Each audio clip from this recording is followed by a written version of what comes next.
Similarly, consider second example. So second example is, let integration from 0 to f of x y dy is equal to x into cos pi x. Then find f dash of 2 is equal to question mark. Then we have again 4 options. So option 1 is 1 by 2, option 2 is minus 1 by 2, option 3 is 1, and option 4 is minus 1. To find the solution of this integration, just consider this equation as it is. So this is my equation and we denote this equation as equation number 1. So firstly LHS ची value काय येते ती check करूया. ती value आणि ही value परत equal करून चेक करूया आन्सर काय येते. So for that purpose firstly we have to consider this LHS. So LHS is equal to 0 to f of x y dy आणि प्रत्येकाला माहितीच आहे याचे इंटिग्रेशन किती असेल y² divide by 2 and it's lower limit is 0, it's upper limit is f of x. कशावरून आले with the help of this integration. So integration x raised to n dx x raised to n plus 1 upon n plus 1 हा त्याचा formula आहे. इथे n ची value किती 1 आणि x च्या जागी काय पुट केलंय 1. So x y raised to 1 म्हणजेच काय येणार आहे y raised to 1 plus 1 divide bye 1 plus 1 म्हणजेच y raised to 2 divide by 2. So हे झालं त्याचं व्हॅल्यू आणि त्याच्यावरती आपण लिमिट्स पुट केले. पहिला काय पुट करणार आहे त्याचा upper limit. So constant term कोण आहे 1/2. सो 1/2 कॉमन काढूया and remaining term is y² and with its limit 0 to f of x. So nextly just put this upper limit in place of y and similarly lower limit in place of 0. So which implies that this LHS is equal to 1/2 constant as it is. Similarly f of x me y च्या ठिकाणी put केला तर f of x चा काय असेल square because it is a y².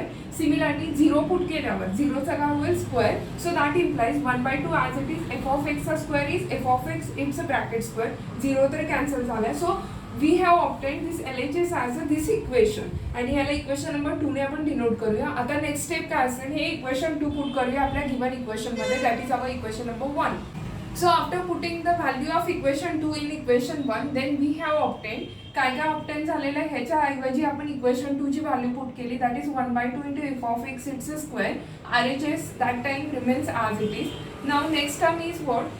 हा 2 आहे 1/2 त्यातला 2 मी इकडे राईट साइडला शिफ्ट केला. Then f of x it's a square is equal to on right side this term will be 2 into x into cos pi x. So we have obtained this f of x its square is equal to 2x into cos pi x. Similarly मला इथे value जर f of x ची find करायची असेल तर दोन्ही साइडला काय करायला लागेल स्क्वेअर रूट घ्यायला लागेल. So f of x it's a square root आणि स्क्वेअर एकमेकांना कॅन्सल झाले. Then it remains as a f of x. Similarly on right side square root of 2x cos pi x ही value आपल्याला मिळेल. But now check in the question काय विचारले f dash of 2 is equal to question mark. So आता आपल्याजवळ काय आलंय f of x आलाय म्हणजेच मला काय फाइंड करायला लागेल त्याचं डेरिव्हेटिव्ह आणि डेरिव्हेटिव्ह फाइंड केल्यानंतर कुठल्या पॉइंटला x ची व्हॅल्यू 2 पुट करून कुठला आन्सर येते ते चेक करूया. सो माझ्याजवळ आता आहे f of x आणि त्याचा आता मी डेरिव्हेटिव्ह काढणार. That is my f dash of x. So for that purpose आपल्याला रूल माहिती आहे dy/dx आणि इंटू जर रूट ऑफ x असेल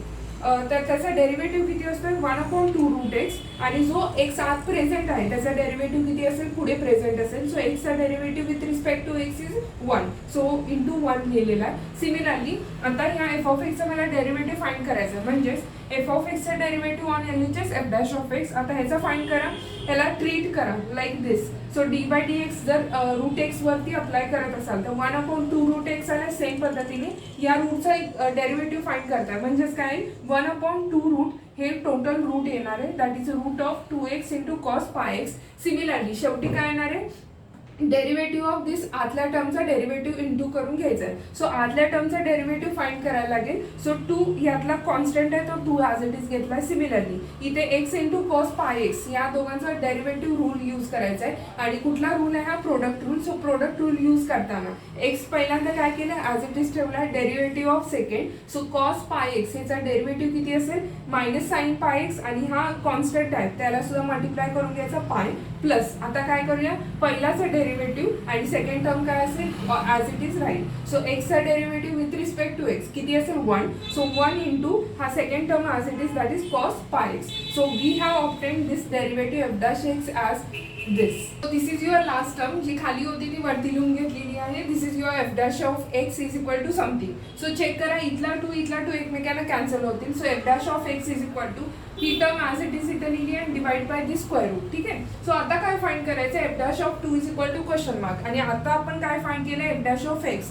म्हणजेच काय पुट करायला लागेल एक्स ची व्हॅल्यू काय पुट करूया 2 so at x is equal to 2 this f dash of x becomes f dash of 2 जिथे जिथे एक्स आहे तिथे काय पुट करायचं आहे 2 सो चेक करा दिस मायनस एक्सच्या जागी 2 पुट केला 2 इंटू पाय साइन किती असणार आहे पाय इंटू 2 म्हणजेच किती 2 पाय प्लस कॉस पाय इंटू 2 म्हणजेच किती असणार आहे cos 2 pi divide by the square root of 2 into x म्हणजेच किती 2 इंटू 2 आणि कॉस पाय इंटू 2 म्हणजेच किती असणार आहे कॉस 2 पाय मग चेक करा 1 bye 1 minus 2 pi as it is sine pi by 2 pi म्हणजेच किती असेल if this is my x y axis साइनची व्हॅल्यू किती किती असेल इथे 0 हा किती असतो पाय बाय 2 हा असतो पाय हा काहीतरी 3 पाय बाय 2 अगेन इथे किती असेल 2 पाय 0 पाय बाय 2 पाय 2 पाय 4 पाय असे वाढत वाढत जाणार आहेत सो साइनची व्हॅल्यू 0 ला sine 0 is always 0 sine pi is always 0 sine pi by 2 ची व्हॅल्यू ऑलवेज 1 असते आणि त्याच्या 1 च्या अपोजिट किती असेल -1 म्हणजे sine 0 0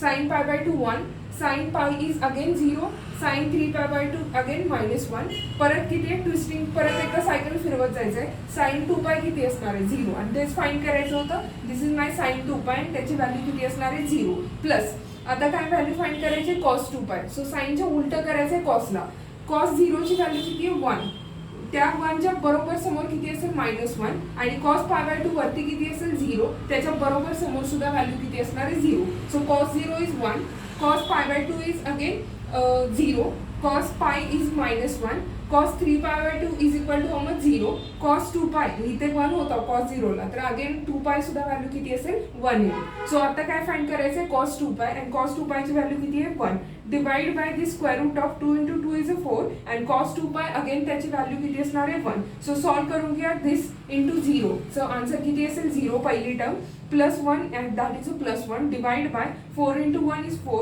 so square root of 4 so answer किती आहे 1 by 2 so this is the value of this f dash of 2 so check करा in the option 1 by 2 where is 1 by 2 so option 1 is